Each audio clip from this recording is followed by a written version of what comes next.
আমি পদ্মজা পর্ব ৪। দিনটাকে পদ্মজার অলক্ষণে মনে হচ্ছে। সকালে উঠে দেখল লাল মুরগিটার একটা বাচ্চা নেই। নিশ্চয়ই শিয়ালের কারবার। রাতে মুরগি কূপের দরজা লাগানো হয়নি। আর এখন আবিষ্কার করলো দেয়াল ঘড়িটার কাঁটা ঘুরছে না। দেয়াল ঘড়িটা হানি খালামণি দিয়েছিল। গ্রামে খুব কম লোকই হাত ঘড়ি পরে। দেয়াল ঘড়ি হাতে গোনা ২-৩ জনের বাড়িতে আছে। পদ্মজা সূর্যের দিকে তাকিয়ে সময়ের আন্দাজ করার চেষ্টা করলো। পূর্ণা, প্রেমা দুপুরে খেয়েই ঘুম দিয়েছে। পদ্মজা মায়ের রুমে উকি দিল। হেমলতা মনোযোগ দিয়ে সেলাই মেশিনের কাপড় সেলাই করছেন। আটপাড়ায় একমাত্র হেমলতাই সেলাইয়ের কাজ করেন। প্রতিটি ঘরে কারো না কারো পরনে তার সেলাই করা কাপড় আছেই। লুকিয়ে দেখছিস কেন? ঘরে আয়। হেমলতার কথায় পদ্মজা লজ্জা পেল। না আম্মা, কাজ আছে। পানি দিয়ে যা। হেমলতা জগ বাড়িয়ে দেন। পদ্মজা জগ হাতে নিয়ে বলল, আম্মা, সদগা কোন মুরগিটা দেব? হেমলতা গতকাল স্বপ্নে দেখেছেন বাড়িতে আগুন লেগেছে, তাই তিনি সদগা দিবেন বলে মনস্থির করেছেন। সকালেই পদ্মজাকে মনের কথা জানালেন। সাদা মোরগটা দিয়ে দিস। মুন্না কি আসছে? না, প্রতিদিন বিকেলবেলা তো পানি নিতে আসে, কিছুক্ষণ পরই আসবে। হেমলতার কথা বাড়ালেন না। পদ্মজা কলপাড় থেকে পানি নিয়ে আসে। আসরের আজান সাথে সাথে মুন্না আসলো। গ্রামে সচ্ছল পরিবার নেই বললেই চলে। হাতে গোনা কয়েকটা পরিবারে সচ্ছলতা আছে। হেমলতার পরিবারটা টিকে আছে হেমলতার তীক্ষ্ণ বুদ্ধি আর পরিশ্রমের জন্য। পুরো আটপাড়ায় টিউবওয়েল মাত্র ৫টা। পদ্মজাতের টিউবওয়েল থেকে পানি নিতে প্রতিদিন অনেকেই আসে। তার মধ্যে নিয়মিত একজন হচ্ছে মুন্না। ১০ বছরের একটা ছেলে, মা নেই, বাবা পঙ্গু, সদরে বসে ভিক্ষা করে। পদ্মজা মোরগ নিয়ে কলপাড়ে এসে দেখে মুন্না নেই। একটু সামনে হেঁটে এসে ঘাটে মুন্নাকে দেখতে পেল। ডাকলো, মুন্না। মুন্না ফিরে তাকায়। পদ্মজার হাতে সাদা মোরগ দেখে মুন্না খুব খুশি হয়। পদ্মজা না বললেও বুঝে যায় ছদ্গা পাবে আজ। মুন্না এগিয়ে আসলো, দাঁত কেলিয়ে হাসলো। হাসিস কেন? নে মোরগ, তোর আব্বাকে নিয়ে খাবি। মুন্না যে খুব খুশি হয় তা দেখেই বোঝা গেল। খুশিতে গদগদ হয়ে মোরগটাকে জড়িয়ে ধরল। পদ্মজার ঠোঁট দুটি দিয়ে নিজের শক্তিতে প্রান্তির একটা হাসি মেতে উঠল। কি সুন্দর মুন্নার হাসি! পদ্মজা বলল, খুব খুশি? হ। দোয়া করবি আমরা যেন ভালো থাকি। করবাম আপা। আচার খাবি মুন্না? হ, খাইবাম। পদ্মজা আবার হাসল। মুন্না পেটুক, খাওয়ার কথা শুনলেই চোখ চোখ চোখ করে ওঠে। পদ্মজা আচার নিয়ে আসে। মুন্নার সাথে বসে আরাম করে খায়। মুন্না একটু একটু করে খেতে খেতে বলল, আপা, তুমি খুব ভালো। তাই? হ, বড় হইয়া তোমারে বিয়া করবাম আমি। পদ্মজা বিষম খেল। দ্রুত এদিক ওদিক তাকিয়ে দেখল কেউ শুনল নাকি। বিয়ে নামক কথাটায় সে লজ্জায় টুকটুকে লাল হয়ে যায়। ফিসফিসিয়ে মুন্নাকে জিজ্ঞেস করলো, বিয়ের কথা শিখলি কোথায় থেকে? আব্বা কইছে। আর বলবি না এসব, যা বাড়িতে যা। পদ্মজা তড়িঘড়ি করে বাড়ির ভেতর চলে যায়। রান্নাঘরে ঢুকে দেখলো হেমলতা রান্নার প্রস্তুতি নিচ্ছেন। সন্ধ্যার পর বিদ্যুৎ থাকে না, হারিকেন জ্বালিয়ে রান্না করতে হয়। প্রতিদিন ঘরে একটা হারিকেন আর রান্নাঘরে একটা হারিকেন জ্বালানো অনেক খরচের ব্যাপার, তাই তিনি বিকেলেই রাতের রান্না সেরে ফেলেন। আম্মা, আমি রাঁধি? লাগবে না, সাহায্য কর শুধু। পদ্মজা চোখ ঘুরিয়ে দেখলো কি কাজ করা যায়। কোনো সাহায্যের প্রয়োজন নেই। হেমলতা নির্বিকার ভঙ্গিতে বললেন, লাউ নিয়ে আয়। ছিলে আনবো? না, লাহারি ঘরে আছে। লাহারি ঘরে নাই। পদ্মজা মায়ের আদেশ পেয়ে যেন চাঁদ পেয়ে ভাব ধরে দ্রুত ছুটে যায় লাউ আনতে। লাউ, বরবটি, ঢেঁড়স, কাঁকরোল, করলা, চিচিঙ্গা, পটল, ঝিঙা ইত্যাদি সব রকমের সবজির মেলা বাড়ির চারপাশ ঘিরে। পদ্মজা সাবধানে ঘাসের উপর দিয়ে লাউ গাছের দিকে এগোয়। বর্ষাকাল হওয়াতে ঝুঁকের উপদ্রব বেড়েছে। ঝুঁকের ভয় অবশ্য নেই তার। হেমলতা পদ্মজার যাওয়ার পানে ঝিম মেরে কতক্ষণ তাকিয়ে দেখেন। মেয়েটাকে দেখলে তার মন বিষণ্ণতায় ভরে ওঠে। পদ্মজার চুল দেখলে মনে হয় এই সুন্দর ঘন কালো রেশমি চুল পদ্মজার এক একটা কালো রাত। পদ্মজার ছিমছাম গড়নের দুধে আলতা দেহের অবয়ব দেখলে মনে হয় এই দেহে পদ্মজার যন্ত্রণা, এই দেহ ধ্বংস হবে। পদ্মজার উষ্ঠ্রধরের নিম্নে স্থির হয়ে থাকা কালো সূক্ষ্ম তিল দেখলে মনে হয় এই তিল পদ্মজার এক জীবনের কান্নার কারণ। হেমলতা পদ্মজার রূপের বাহার দিতে পারেন না। কেন কৃষ্ণকলির ঘরে ভুবন মোহিনী রূপসীর জন্ম হলো? জন্ম, মৃত্যু, বিয়ে কারো হাতে লেখা থাকে না। যদি থাকতো, হেমলতা মুর্শেদকে বিয়ে করতেন না এবং পদ্মজার মতো রূপসীর জন্ম দিতেন না। আল্লাহর কাছে রূপসী মেয়ে ভুলেও চাইতেন না। হেমলতার বুক চিরে দীর্ঘশ্বাস বেরিয়ে এলো। আজ শুক্রবার, স্কুল নেই। ফজরের নামাজ পড়ে তিন বোন পড়তে বসছে। প্রেমা নামাজ পড়তে চায় না, ঘুমাতে চায়। হেমলতার মায়ের ভয়ে নামাজ পড়ে। সে ঝিমুচ্ছে আর পড়ছে। তাকে দেখে পদ্মজা আর পূর্ণা ঠোঁট টিপে হাসছে। হেমলতা বিরক্ত হন। প্রেমা তো পড়া হচ্ছেই না, সেই সাথে পদ্মজা পূর্ণজার মনোযোগ নষ্ট হচ্ছে। তিনি কর্কশ কণ্ঠে ধমকে উঠলেন, প্রেমা, ঘুমাচ্ছিস কেন? ঠিক হয়ে পড়। প্রেমা সচকিত হলো, চট করে চোখ খুলল, ভয়ে তাড়াতাড়ি পড়া শুরু করলো। হেমলতা কিছুক্ষণ পর স্বাভাবিক গলায় বললেন, পড়তে হবে না, ঘরে গিয়ে ঘুমা। প্রেমা একটু অবাক হয়, পরেই খুশি হয়ে ছুটে যায় ঘরে। পূর্ণা মুখ ভার করে ফেলল। তারও তো পড়তে ইচ্ছে করছে না, কিন্তু মা কখনো তাকে ছাড় দেন না। হয়তো ছোটবেলায় ছাড় দিতেন, মনে নেই। সে আবার খুব দ্রুত সব ভুলে যায়। ব্রেন ভালো প্রেমার, যা পড়ে মনে থাকে। পূর্ণা খুব দ্রুত ভুলে যায়। পদ্মজার সব কিছুই স্বাভাবিক, শুধু রূপ বাদে। সূর্য ওঠার সাথে সাথে মুর্শেদ বাড়িতে ঢুকেন, হাতে ঝাড়ি, জাল আর বড়শি, কাঁধে পাটের ব্যাগ ঝোলানো।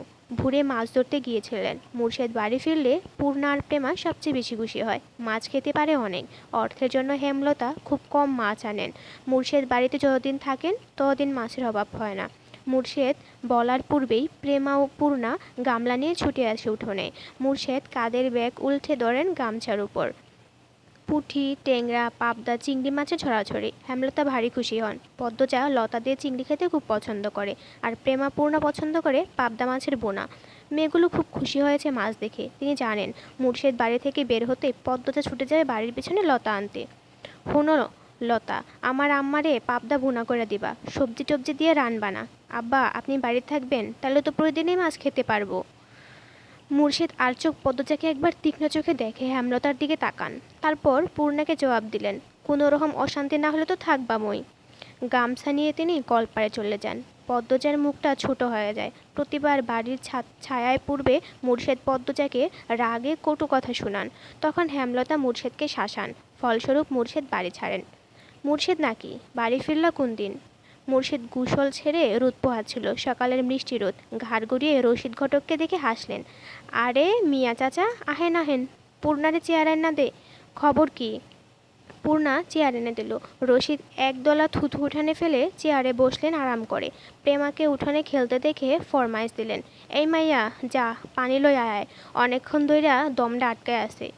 প্রেমা পানি নিয়ে আসে। রশিদ পানি খেয়ে মুর্শেদকে বললেন, খবর তো ভালোই। বাবা, সিডারে কি বিয়া দিবা না? 2 বছর যাক, পড়তাছে যখন, মেট্রিকটা পাশ করুক, কি কন? মেজোরা না, বড়রা। তোমার বউ তো মরিচের লাহান, কোনোবারও রাজি হয় না। তুমি বুঝাওছে, পাত্র খাঁটি হীরা, বাপদাদার জমিদার আছে। মুর্শেদ আর্যকে হেমলতা এবং পদ্মজার পরিস্থিতি পর্যবেক্ষণ করলেন। নেই তারা। তিনি জানেন পদ্মজার উপর কোনো রকম জোর জবরদস্তি তিনি করতে পারবেন না। হেমলতা তা হতে দিবেন না। এসব তো আর বাইরের মানুষের সামনে বলা যায় না। মুর্শেদ রশিদ ঘটককে নরম গলায় বললেন, থাকুক না, পড়ুক। মায়ে জন চায় সেরি পড়ুক, তাইলে পড়ুক। রশিদ নিরাশ হলেন। ভেবেছিলেন মুর্শেদ রাজি হবে। তিনি মেয়ের শ্বশুর বাড়িতে ছিলেন, এরপর বড় অসুখে পড়লেন। তাই মুর্শেদ বাড়ি ফিরতে শুনেও আসতে পারেননি। আজ একটু আরামবোধ হতে ছুটে আসছেন, অনেক আশা নিয়ে। কিন্তু মুর্শেদের জবানবন্দিতে তিনি আশাহত হলেন। কটমটে গলায় বললেন, যুবতী গড়ে রাখুন বালানা, যখন বংশে কালি পড়ব তখন বুঝবা। হনো মুর্শেদ, এই বয়সী মাইয়াদের স্বভাব চরিত্র কোনোটাই ভালো থাকে না। পাপ কাম এদের চারপাশে ঘুরঘুর করে। বেলা থাকতে জামাই ধরাইয়া দেওয়ান লাগে, বুঝছনি? তোমার বউরে বুঝাও। রশিদ পাত্রের অনেক প্রশংসা করলেন। জমি জমা, বাড়িঘর, সব কিছু বাড়াবাড়ি রকমের বর্ণনা দিলেন। ফলে মুর্শেদের মস্তিষ্ক কাজ করা শুরু করলো। রশিদ ঘটক যেতেই তিনি হেমলতার পাশে গিয়ে বসেন। ইনিয়ে বিনিয়ে পদ্মজার বিয়ের কথা তুলেন। হেমলতা সাফ নাকচ করে দেন। তিনি শান্ত কণ্ঠে বুঝিয়ে দেন পদ্মজার বিয়ে তিনি দিচ্ছেন না, আর মুর্শেদকে পদ্মজার ব্যাপারে নাক গলাতে না করছেন। শেষ কথাটা বেশ কঠিন করে বলেন, আগে বাপ হও, পরে বাপের কাজ করতে আসবা। মুর্শেদের তিরিক্তি মেজাজ। তিনি রান্নাঘর ছেড়ে বেরিয়ে পড়েন। রাগে টকবক করছে।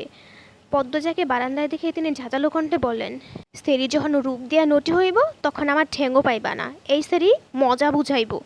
পদ্মজার চোখে জল বেয়ে গড়িয়ে পড়ে। হেমলতা রান্নাঘর থেকে বের হলেন মুর্শেদকে কিছু কঠিন কথা শোনাতে। পদ্মজা তখন দৌড়ে আসে, হেমলতার হাত ধরে রান্নাঘরে ভেতরে নিয়ে যায়। মুর্শেদ যতক্ষণ বাড়িতে থাকে তারও খুব ভালো লাগে। পূর্ণা, প্রেমা কত খুশি হয়, বাড়িটা পরিপূর্ণ লাগে। সে চায় না তার বাবা ঝগড়া করে রাগ নিয়ে বাড়ি ছেড়ে চলে যাক।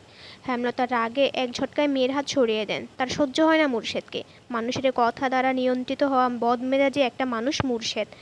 ভালোটা কখনো বুঝেন না, মানুষের কথায় নাচে, সারাক্ষণ মস্তিষ্কে একটা বাক্যই পূজা করে, মানুষ কি বলবে। মুষলধারে বৃষ্টি হচ্ছে, মাথার উপর বৃষ্টি নিয়ে মুর্শেদ বাড়ি ফেরেন। মুখ দেখে বোঝা গেল তিনি খুব খুশি। হেমলতাকে ডেকে বললেন, 1 মাসের লাগিয়া ঘরটা স্থায়ীরা লাহারি ঘরে উঠা বড়। কিসের দরকারের জন্য? শুটিং করার লাগিয়া মাতবর বাড়িতে যারা আইসে তারা বলি আমার বাড়ি পছন্দ হইছে, বিরাট অঙ্কের টাকা দিব। আমিও কথা দিয়ে আইসি, কাইলই উঠা যাইতে কইসি। হেমলতা বিরক্ত হতে গিয়েও পারলেন না, সত্যি অর্থের খুব দরকার। পদ্মজার সামনে মেট্রিক পরীক্ষা, হাত খরচ, কলেজে পড়াতে ঢাকা পাঠাতে হবে। তিনি মুর্শেদকে বললেন, টাকার ব্যাপারটা নিয়ে আমার সাথে আলোচনা করতে বলবা, নয়তো জায়গা হবে না। আরে বলাম নে, এখন সব গুছায় লাও।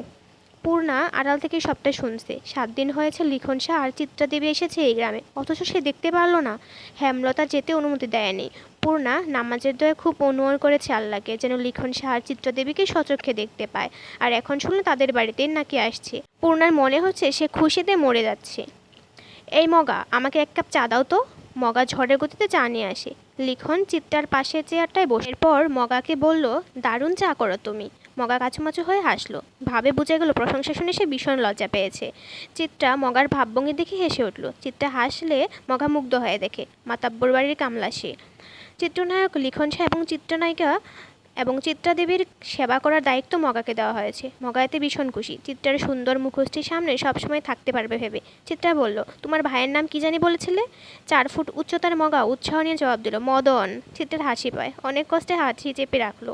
মগা, মদন কারো নাম হয়? শুটিংয়ের মাঝে হুট করে আকাশ ভেঙে বৃষ্টি নামে, তাই আপাতত শুটিং স্থগিত আছে। সবাই বারান্দায় বসে বৃষ্টি দেখছে।